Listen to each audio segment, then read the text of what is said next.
विद्युत धारा का चुंबकीय प्रभाव क्या है? विद्युत धारा का चुंबकीय प्रभाव, अब सुनना, विद्युत धारा का चुंबकीय प्रभाव क्या होगा? जब हम किसी भी चालक तार के अंदर विद्युत धारा प्रवाहित करेंगे तो उसके चारों चुंबकीय क्षेत्र बन जाएगा, वही हमारा कहलाएगा विद्युत धारा का चुंबकीय प्रभाव। क्लियर ना? नाम से ध्यान हो रहा है, विद्युत धारा प्रवाहित करने पर चुंबकीय क्षेत्र उत्पन्न हो रहा है। ध्यान रखना, विद्युत धारा प्रवाहित करने पर चुंबकीय क्षेत्र उत्पन्न हो रहा है, इसे ही हम कहते हैं विद्युत धारा का चुंबकीय प्रभाव कहते हैं। सिंपल सी बात है हमारे पास में। जब किसी चालक तार में विद्युत धारा प्रवाहित की जाती है तो उसके चारों ओर चुंबकीय क्षेत्र उत्पन्न होता है, उसे हम विद्युत धारा का चुंबकीय प्रभाव कहते हैं। अब यहां से क्या क्वेश्चन हमारे पास में आएगा, ध्यान रखना, ठीक है। अब हमारे पास में है एक चुंबक, ठीक है, चुंबक है। सबसे पहले हम रिलेटेड करें, सबसे पहले हम उड़ाने वाले हैं चुंबक के सवालों को, तो चुंबक के क्वेश्चंस को, है ना, क्या उड़ा रहे हैं हम? चुंबक के क्वेश्चंस को उड़ा के जो हमारे पास बनते हैं, ठीक है। बचपन से हम पढ़ते आ रहे हैं, बताओ चुंबक में कितने ध्रुव होते हैं? तो 2 ध्रुव होते हैं। ध्यान रखना, चुंबक में 2 ध्रुव होते हैं। क्लियर ना? ठीक है। उसका हमें क्वेश्चन आ सकता है कि बताओ ये n है और ये n है, बताओ ये n और n, तो इसको ये n और n, ठीक है, देखो ये भी n है और ये भी n है, तो चुंबक के 2 ध्रुव होते हैं। ये तो n ध्रुव का मतलब क्या हो गया हमारे पास में? नॉर्थ पोल, ठीक है। तो उत्तरी ध्रुव, तो जब उत्तरी ध्रुव n और n पोल होंगे, मतलब समान ध्रुव होंगे, तो समान ध्रुवों के मध्य में क्या होता है? तो समान ध्रुवों के मध्य में होता है प्रतिकर्षण, ठीक है। हो सकता है पेपर में सजातीय ध्रुव लिखा हुआ है ना, सजातीय सिरे लिखा हुआ जाएगा, तो सजातीय सिरों के मध्य में प्रतिकर्षण होता है। और अगर असजातीय है, मतलब अलग अलग ध्रुव है या असमान ध्रुव है, तो इनके मध्य में होता है आकर्षण, इनके मध्य में हो जाएगा आकर्षण, हो जाएगा। आया कि नहीं आया समझ में? क्लियर? कोई डाउट बताओ समझने में, है ना। अब ध्यान देना, अगर मेरे चुंबक को, क्वेश्चन इस प्रकार से बन सकता है कि चुंबक को अगर स्वतंत्रता पूर्वक लटका दिया जाए तो ये कौन कौन से, इसके सिरे कौन कौन सी दिशाओं में स्थित होते हैं? तो आपको एक ही बात रखनी है कि एन ध्रुव और एस ध्रुव में स्थित होते हैं। इसलिए चुंबक के 2 सिरे होते हैं, क्योंकि ये हमेशा कहाँ स्थित होती है? एन ध्रुव पर और एस ध्रुव पर रुक जाती है। क्लियर हो गया यहाँ तक? ठीक है, रहेगी बात आपको याद। अब उसके बाद में चुंबक से कौन सा क्वेश्चन बनता है कि जो हमारे निकेल और लोहा, कौन होगा?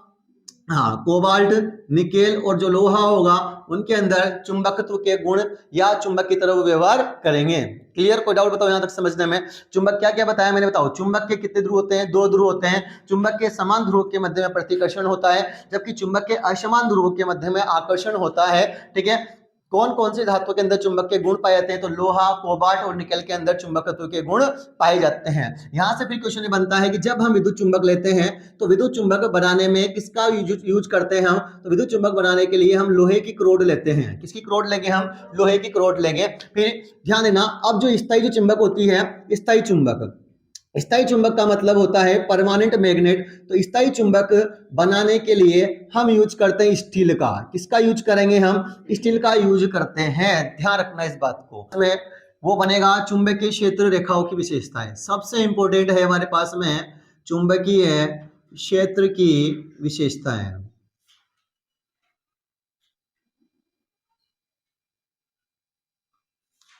चुंबकीय क्षेत्र की कौन कौन सी विशेषताएं होती है आप सभी जानते हो।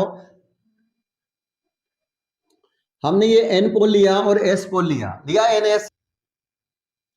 अब ध्यान देना, चुंबक, ये जो हमें दिख रहा है चुंबक के चारों ओर, इसको हम बोलते हैं चुंबकीय क्षेत्र, ठीक है ना। अब ये हमारे पास में चुंबकीय क्षेत्र, जो चुंबकीय क्षेत्र जो रेखाएं होती है वो एन ध्रुव से प्रारंभ होती है और एस ध्रुव पर समाप्त हो जाती है, अर्थात कि उत्तरी ध्रुव से प्रारंभ होती है और दक्षिण ध्रुव पर समाप्त हो जाती है। सबसे इंपॉर्टेंट क्वेश्चन सबसे, कि चुंबकीय क्षेत्र रेखाएं एक दूसरे को प्रतिचित क्यों नहीं करती है? क्योंकि एक बिंदु पर 2 दिशाएं असंभव है, इसलिए चुंबकीय क्षेत्र रेखाएं कभी भी एक दूसरे को प्रतिच्छेद नहीं करती हैं। चुंबकीय क्षेत्र बाहर कहां जाएगी? एन से एस। अंदर कहां जाएगी? एस से। उसके बाद में ध्यान रखना कि हमें इससे पता लगा कि ये हमारे पास में एन है और ये हमारे पास में एस है। इस प्रकार से ध्यान रखना, तो चुंबकीय क्षेत्र रेखाएं कहां जा रही है? एन से एस। इधर कहां आ रही है? एस से एन। तो इसको हम बोलते हैं बंद वक्र। तो चुंबकीय क्षेत्र रेखाएं बंद वक्र होती है। क्लियर? पहली चुंबकीय क्षेत्र रेखाएं कभी एक दूसरे को प्रतिचित नहीं करती है। चुंबकीय क्षेत्र रेखाएं एन से बाहर एन से एस जाती है और अंदर एस से एन की ओर जाती है। चुंबकीय क्षेत्र रेखाएं बंद वक्र होती है और चुंबकीय क्षेत्र रेखाओं की जो दूरी होती है वो एक समान होती है। कैसी होती है दूरी? एक समान होती है। किसका आएगा? चुंबकीय तीव्रता का मात्रक आएगा या चुंबकीय क्षेत्र की तीव्रता का मात्रक आएगा। ध्यान रखना, तो चुंबकीय क्षेत्र की जो तीव्रता होती है, इसका जो मात्रक होता है वो होता है आर्स्टेड, या जिसको हम बोलते हैं ओर्स्टेड कहते हैं, ठीक है ना। ओर्स्टेड किसका मात्रक होता है? चुंबकीय क्षेत्र की तीव्रता का मात्रक होता है। उसके बाद में दूसरा जो मात्रक होगा आपसे पूछा जाएगा, चुंबकीय फ्लक्स का मात्रक क्या होता है? चुंबकीय फ्लक्स, है ना। तो चुंबकीय फ्लक्स का मात्रक होता है वेबर। क्या होता है? वेबर होता है, ध्यान रखना। क्या होता है? वेबर, ठीक है ना। वेबर को हम दर्शाते हैं WB से। किस दर्शाते हैं अपन? WB से दर्शाते हैं। क्या है बेटा? MR। और एक हमारे पास में MCB। MRI का पूरा नाम और MCB का पूरा नाम आपको याद रखना है। तो MRI का पूरा नाम होता है चुंबकीय अनुनाद प्रतिबिंबन। चुंबकीय अनुनाद प्रतिबिंबन। और दूसरा जो होता है इसका, MCB का जो नाम होता है वो होता है miniature circuit breaker. Miniature circuit breaker इसका पूरा नाम होता है, आपको याद रखना है, ठीक है। MRI का पूरा नाम चुंबकीय अनुनाद प्रतिबिंबन, MCB का पूरा नाम miniature circuit breaker. Clear?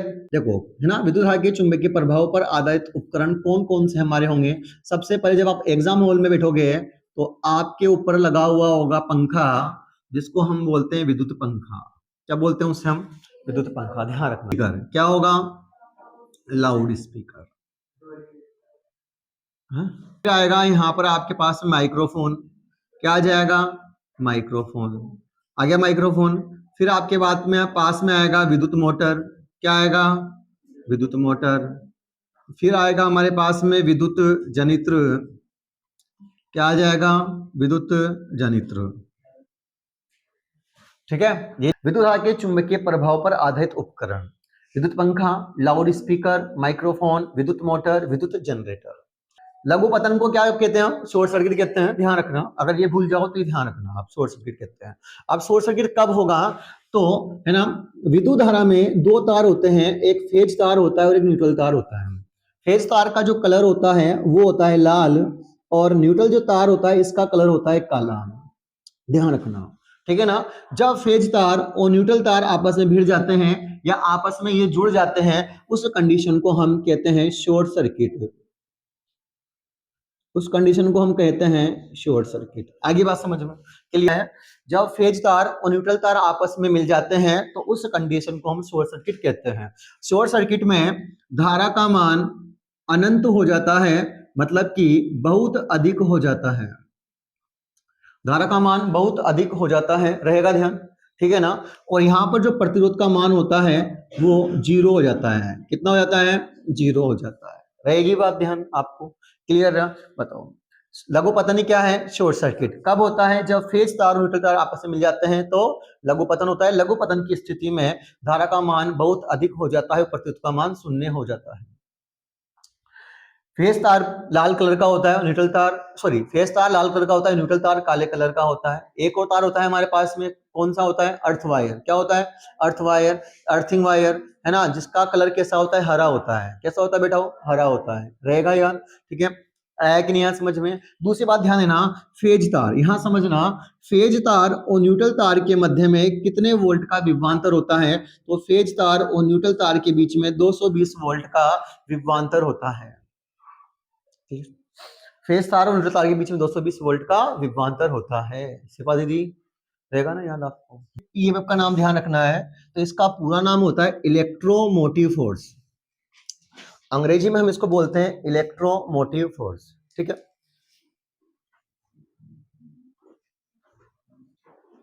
Electromotive force बोलते हैं इसको, ध्यान रखना। ईएमएफ का पूरा नाम इलेक्ट्रोमोटिव फोर्स ना, ईएमएफ, तो इसको हम बोलते हैं विद्युत वाहक बल। विद्युत वाहक बल कहते हैं इसको। इलेक्ट्रो का मतलब विद्युत, मोटिव का मतलब वाहक, और फोर्स का मतलब बल। विद्युत वाहक बल, ईएमएफ का पूरा नाम होता है विद्युत वाहक बल। क्षण चुंबक में उत्पन्न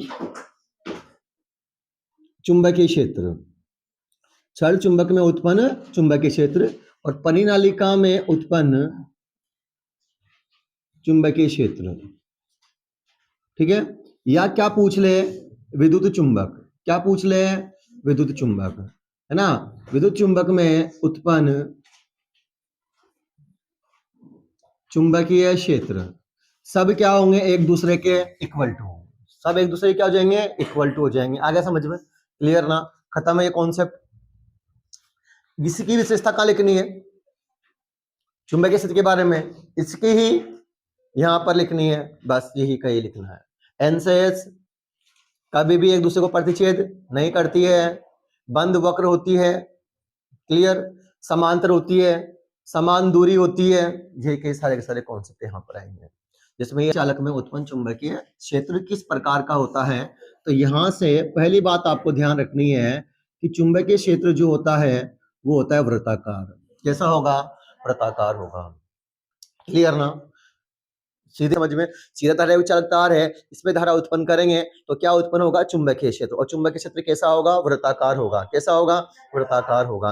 अब ध्यान देना कि चुंबकीय क्षेत्र का मान कैसे निर्भर करेगा, चुंबकीय क्षेत्र का मान निर्भर कैसे करेगा। अगर धारा का मान बढ़ाऊंगा, है ना, अगर मैंने धारा का मान पहले 1 एम्पीयर था, अब 2 एम्पीयर कर दिया, तो धारा बढ़ेगी, चुंबकीय क्षेत्र भी बढ़ेगा, क्योंकि विद्युत चुंबक में, विद्युत चुंबक की हम बात कर रहे हैं, तो विद्युत चुंबक में अगर धारा का मान बढ़ाऊंगा तो चुंबक का मान, चुंबकत्व का मान भी बढ़ेगा, चुंबकीय क्षेत्र का मान बढ़ेगा, तो बताओ प्रबलता का मान भी क्या होगा, अब मैक्सिमम हो जाएगा, बढ़ता चला जाएगा। इसलिए ध्यान देना कि चुंबकीय क्षेत्र का मान किस पे डिपेंड करता है, धारा पे डिपेंड करता है। धारा का मान बढ़ेगा तो चुंबकीय क्षेत्र का मान भी बढ़ेगा।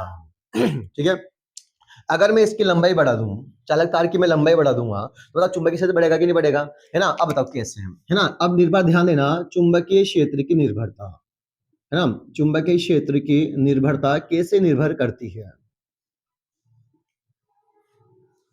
अब ध्यान देना प्यारे बच्चों, एक चालक तार मैंने ये लिया, है ना, और एक चालक तार मैंने ये लिया लिया अब मैंने जब इसमें धारा उत्पन्न करी तो इसमें भी चुंबकीय क्षेत्र उत्पन्न हुआ, इसमें चुंबकीय क्षेत्र इस प्रकार से उत्पन्न हुआ। इसकी थोड़ी सी लंबाई और हम बढ़ा देते हैं, ये चुंबकीय क्षेत्र हमारे पास में हो गया। ठीक है, बताओ ये इतना सा है तो इतने, इसमें इतना सा चुंबकीय क्षेत्र उत्पन्न हुआ। बताओ जब ये लंबा होगा, जिसकी लंबाई ज्यादा होगी तो इसका चुंबकीय क्षेत्र भी ज्यादा होगा। अगर यहाँ पर 1 एम्पीयर धारा है और यहाँ पर मैं 2 एम्पीयर धारा बढ़ाऊं तो चुंबकीय क्षेत्र ज्यादा बढ़ेगा, बढ़ेगा कि नहीं बढ़ेगा, बढ़ेगा। आ गया समझ में, क्लियर ना, कोई डाउट यहाँ से समझने में। अगर मैं चुंबकीय, अगर मैं चालक तार में धारा का मान बढ़ा देता हूं तो बताओ चुंबकीय क्षेत्र का मान भी क्या होगा, बढ़ेगा। ये दो वस्तुएं पास में है तो यहाँ पर आकर्षण बल का मान क्या होगा, ज्यादा होगा। यहाँ करूंगा तो आकर्षण बल का मान कम होगा, फिर आकर्षण बल का मान कम होगा, फिर आकर्षण बल का मान कम होगा, अब आकर्षण बल का मान और कम हो गया ना। तो बताओ अब क्या बढ़ी, दूरी बढ़ी ना। अब बताओ यहाँ पर, अब देखो इसको यहाँ लेके आओ, दूरी कम हुई, फिर दूरी कम हो गई, मतलब आकर्षण बल बढ़ गया, फिर दूरी कम हो गई, आकर्षण बल बढ़ गया, फिर दूरी कम हुई, आकर्षण बल बढ़ गया, अब आकर्षण बल का मान ज्यादा और दूरी का मान कम है। जब दूरी का मान कम होगा तो बताओ आकर्षण बल का मान बढ़ गया, तो इसका मतलब क्या हो रहा है कि तीव्रता का मान भी तो बढ़ेगा ना। चुंबकीय क्षेत्र की तीव्रता का मान बढ़ेगा तो चुंबकीय क्षेत्र का मान भी क्या होगा, बढ़ेगा। जैसे दूर दूर जाएंगे वैसे चुंबकीय क्षेत्र का मान क्या होता जाएगा, कम होता हुआ चलाएगा, चलता चला जाएगा। मतलब चुंबकीय क्षेत्र की तीव्रता का मान दूरी पर भी निर्भर करता है, लेकिन दूरी, है ना, दूरी पर निर्भर करता है, लेकिन अगर दूरी कम होगी तो चुंबकीय क्षेत्र की तीव्रता का मान अधिकतम होगा, अगर दूरी ज्यादा होगी तो चुंबकीय क्षेत्र की तीव्रता का मान कम होगा। क्लियर आया। ये हमारे पास में परमाणु, ध्यान रखना आप, तो चुंबकीय क्षेत्र को परमाणु के हिसाब से समझते हैं हम आज, है ना। कि बताओ ये हमारे पास में नाभिक है, ये पहली कक्षा माना मैंने तो, है ना, ये पहली कक्षा, ये दूसरी कक्षा, ये तीसरी कक्षा। बताओ दूरी बढ़ रही कि नहीं बढ़ रही, तो नाभिक और बाह्यतम कक्षा के मध्य आकर्षण बल का मान कम हो रहा है कि नहीं हो रहा है, हो रहा है। बस इस कक्षा को ही हमें चुंबकीय क्षेत्र मानना है। क्या मानना है, चुंबकीय क्षेत्र। मतलब जब हम नाभिक से कक्षाओं का मान जितना बड़ा चला जाता है वैसे आकर्षण बल का मान कम होता हुआ चला जाता है कक्षाओं का। तो बताओ कक्षाओं का मान बढ़ा, दूरी का मान बढ़ा कि नहीं बढ़ा, तो बताओ यहाँ पर आकर्षण बल का मान कम हो गया, फिर दूरी बढ़ी, आकर्षण बल का मान कम हो गया। बताओ दूरी बढ़ने पर तीव्रता का मान कम होता है। आया कि, तो कहने का मतलब हुआ कि अगर जो चुंबकीय तीव्रता का जो मान होगा तो यह चुंबकीय क्षेत्र का जो मान होगा वो दूरी के क्या होता है, व्युत्क्रमानुपाती। दूरी के क्या होता है, व्युत्क्रमानुपाती होता है, और धारा के बताओ क्या होता है, समानुपाती होता है। आया कि नहीं आया समझ में, क्लियर ना। बताओ फिर लंबाई के भी क्या हो जाएगा, बताओ लंबाई के भी क्या हो जाएगा, समानुपाती हो जाएगा। वर्ताकार लूप में उत्पन्न चुंबकीय क्षेत्र का आकार पूछा जाएगा हमसे। देखो सीधे धारावाहिक चालक तार में उत्पन्न चुंबकीय क्षेत्र भी कैसा होता है? वर्ताकार। वर्ताकार लूप में उत्पन्न चुंबकीय क्षेत्र भी कैसा होता है? वर्ताकार होता है। होता कि नहीं होता? होता है। यहाँ पर भी दोनों ही बातें हमें ध्यान रखनी है। अगर मैं धारा का मान बढ़ाऊंगा तो चुंबकीय क्षेत्र का मान बढ़ेगा, अगर मैं दूरी का मान बढ़ाऊंगा तो चुंबकीय क्षेत्र का मान क्या हो जाएगा? कम हो जाएगा, है ना। बताओ, मैंने किसको लिखा? सीधे धारावाहिक चालक तार को पास में लिखा, और साथ में किसको लिखा? वर्ताकार लूप को। तो दोनों में उत्पन्न चुंबकीय क्षेत्र की निर्भरता कैसी थी? एक जैसी थी। तो यहाँ पर भी एक जैसी होगी, बस यहाँ पर फर्क क्या पड़ने वाला है? यहाँ पर एक फर्क ये पड़ने वाला है, जब हम चुंबकीय या परिनाली को जब हम बनाते हैं ना, तो ध्यान देना, परिनालिका में हम क्या बनाते हैं? बताओ, इस प्रकार से हम लूप, इस प्रकार से हम ये लूप बनाते हैं, या कुंडली हम बनाते हैं इस प्रकार से कुंडली, है ना। तो ध्यान देना, जितनी कुंडली का मान होगा, जितने नंबर्स ऑफ फेरे होंगे, उतने ही चुंबकीय क्षेत्र की तीव्रता का मान बढ़ेगा। एक निर्भरता तो आपको याद रहनी है, सब में याद रखनी है आपको, सब में, है ना। पहली निर्भरता आपको ये ध्यान रखनी है कि चुंबकीय क्षेत्र की जो तीव्रता का मान होगा वो धारा पे निर्भर करेगा। किस पर निर्भर करेगा? धारा पर। वहां पर हमने 2 निर्भरता पढ़ी, यहाँ पर हम 3 निर्भरता पढ़ेंगे। बस एक निर्भरता और बढ़ जाएगी हमारे पास में, एक निर्भरता और बढ़ जाएगी, ठीक है ना। तो देखो यहाँ पर अगर देखो, चुंबकीय क्षेत्र का मान कब बढ़ेगा? जब धारा का मान बढ़ेगा, ठीक है ना। अब बताओ यहाँ पर भी क्या हो जाएगा? बताओ, चुंबकीय क्षेत्र का मान कब बढ़ेगा? जब धारा का मान बढ़ेगा। आ गया समझ में? क्लियर ना। दूसरी बात ध्यान देना, बताओ अगर मैं, अब यहाँ पर ध्यान देना, एक तो ये कुंडली है और एक कुंडली है, बताओ कहां पर आपको नंबर्स ऑफ टर्न ज्यादा दिखाई में दे रहे हैं? तो आप कहोगे सर यहाँ पर नीचे वाली में दिखाई दे रहे हैं, ये मैंने माना ए, इसको मैंने माना बी माना।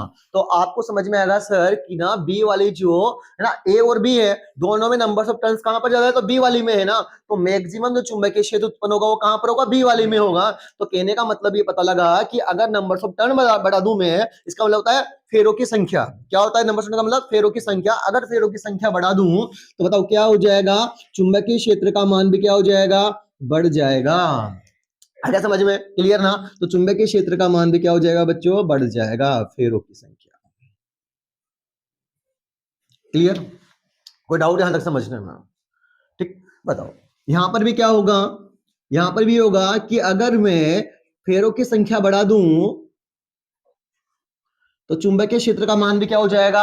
बढ़ जाएगा, बढ़ जाएगा। ठीक है। तीसरी बात ध्यान देना, अब तीसरी बात क्या ध्यान रखनी है अपने को? अब हमें ये पता होना चाहिए कि हम जो यहाँ पर परिनालिका है, जो तार हम जो यूज किस धातु का है? तो प्रयुक्त धातु या प्रयुक्त क्रोड पर निर्भर करेगा। किस पे करेगा? प्रयुक्त क्रोड पर, या उपयोग में ली गई धातु के तार पर। किस पर निर्भर करेगा? उपयोग में ली गई धातु पर निर्भर करेगा। आया कि नहीं यहां समझ में? क्लियर ना। तो प्रयुक्त या उपयोग में ली गई क्रोड, उपयोग में ली गई क्रोड, ठीक है। यहां पर भी क्या जाएगा? उपयोग में ली गई क्रोड रहेगी। दोनों तीनों बातें आपको याद में, ठीक है। अब विद्युत चुंबक कैसे बनेगा? विद्युत चुंबक कैसे बनेगा? अरे ये किसका डायग्राम है? परिनालिका का। अगर परिनालिका कैसे बनेगी? बस यहां पर आपको क्या करना है? प्लस माइनस करना है। ये परिनालिका बन गई हमारे पास में, बन गई परिनालिका भाई, ठीक है। और बाद में एक काम और आपको करना है, इसके अंदर चुंबकीय क्षेत्र आपको प्रदर्शित करना है, तो परिनालिका बन जाएगी वो पूरी की पूरी, ठीक है। अब हमें यहाँ पर क्या करना है? हमने एक तार लिया, हमने एक लोहे की करोड़ ले ली लोहे की करोड़, ठीक है ना। अब इस लोहे की करोड़ पर हमने क्या करा? ये तांबे का तार हमने इस पर लपेट दिया तांबे का तार। जैसे हम तांबे का तार लपेटेंगे, ठीक है, बताओ यहां से क्या बन जाएगी अभी हमारी? और इसमें हम करने वाले विद्युत धारा प्रवाहित, क्या करने वाले? विद्युत धारा प्रवाहित करने वाले। तो बताओ ये कौन बन गई हमारी? विद्युत चुंबक। क्या बन गई है? विद्युत चुंबक। बनी कि नहीं बनी? बन गई विद्युत चुंबक, ठीक। धारा का मान बढ़ेगा तो बल का मान भी बढ़ेगा। आया? बताओ जब बच्चों की संख्या बढ़ेगी तो बल का मान भी बढ़ेगा, बढ़ेगा कि नहीं बढ़ेगा? क्लियर, ठीक है। धारावाही चालक तार पर लगने वाला बल किन किन बातों पर निर्भर करता है? पहला धारा पर, उसके बाद में चुंबकीय क्षेत्र पर, उसके बाद में लंबाई पर, ठीक है ना। उसके बाद में क्या होगा? इन दोनों के मध्य बनने वाले कोण पर भी निर्भर करता है। तो एफ जो डिपेंड करता है वो डिपेंड करता है साइन थीटा पर। किस पर निर्भर करता है? साइन थीटा पर भी निर्भर करता है। के क्षेत्र में धारावाही चालक तार पर लगने वाला बल या चालक पर लगने वाला बल किन किन बातों पर निर्भर करेगा? जब धारा का मान बढ़ेगा तो बल का मान भी बढ़ेगा, जब चुंबकीय क्षेत्र की तीव्रता का मान बढ़ेगा तो बल का मान भी बढ़ेगा, जब लंबाई का मान बढ़ेगा तो बल का मान भी बढ़ेगा, और जब और इनके एंगल के बीच में इनके मतलब इनके एंगल के बीच में ना कोण पर निर्भर भी करेगा। कोण कौन सा होगा? Sine theta. क्या होगा? साइन। और साइन थीटा का जो मान होगा हम यहाँ पर मानेंगे 90 डिग्री। क्या मानेंगे हम यहाँ पर? 90 डिग्री मानेंगे। इन चार बातों पर, ठीक है, बल निर्भर करता है। किसी भी चुंबकीय क्षेत्र में धारावाही चालक तार पर लगने वाला बल इन चार बातों पर निर्भर करेगा। धारा के समानुपाती होगा, चुंबकीय क्षेत्र के समानुपाती होगा, लंबाई के समानुपाती होगा और साइन थीटा के समानुपाती होगा। और थीटा इक्वल टू हम कितना मानेंगे? 90 डिग्री मानेंगे। तो साइन 90 का मान कितना होता है? 1 होता है। तो लगने वाला जो बल होता है वो F proportional to I B L, ठीक है, IBL होता है। क्या होता है? IBL होता है। क्या समझ में? क्लियर? फ्लेमिंग के जो वामस्त नियम उसके अनुसार क्या होगा? लेफ्ट हैंड रूल के अकॉर्डिंग कि अंगूठा, तर्जनी और मध्यमा को एक दूसरे के हम लंबवत रखते हैं। रख दिया लंबवत हमने। जब हम लंबवत रखते हैं तो हम सबसे पहले विद्युत धारा प्रवाहित करेंगे। जब विद्युत धारा प्रवाहित करेंगे तो चुंबकीय क्षेत्र उत्पन्न होगा। जब चुंबकीय क्षेत्र उत्पन्न होगा तो फिर क्या लगेगा? बल लगेगा। क्या लगेगा? बल लगेगा। आया? जो वामस्त नियम होता है किस लिए उपयोग में लिया जाता है? तो आरोपित बल की दिशा ज्ञात करने के लिए। किसके लिए? क्या बोला मैंने? ध्यान देना ढंग से। फ्लेमिंग का वामस्त नियम, लेफ्ट हैंड रूल, है ना। ये हमारे पास में क्या हो गई? ठीक है ना। ये हमारे पास में ये अंगूठा है, ये तर्जनी, ये मध्यमा है, तीनों को हमने क्या रखा? एक दूसरे के लंबवत रखा। जब हम धारा प्रवाहित करेंगे तो क्या उत्पन्न होगा? चुंबकीय क्षेत्र। जब चुंबकीय क्षेत्र उत्पन्न होगा तो क्या लगेगा? बल लगेगा। तो लास्ट में बताओ क्या आया? बल। तो इसके द्वारा किसको ज्ञात करेंगे हम? बल की दिशा ज्ञात करेंगे। किसको ज्ञात करेंगे? बल की दिशा ज्ञात करेंगे। हो गया यार?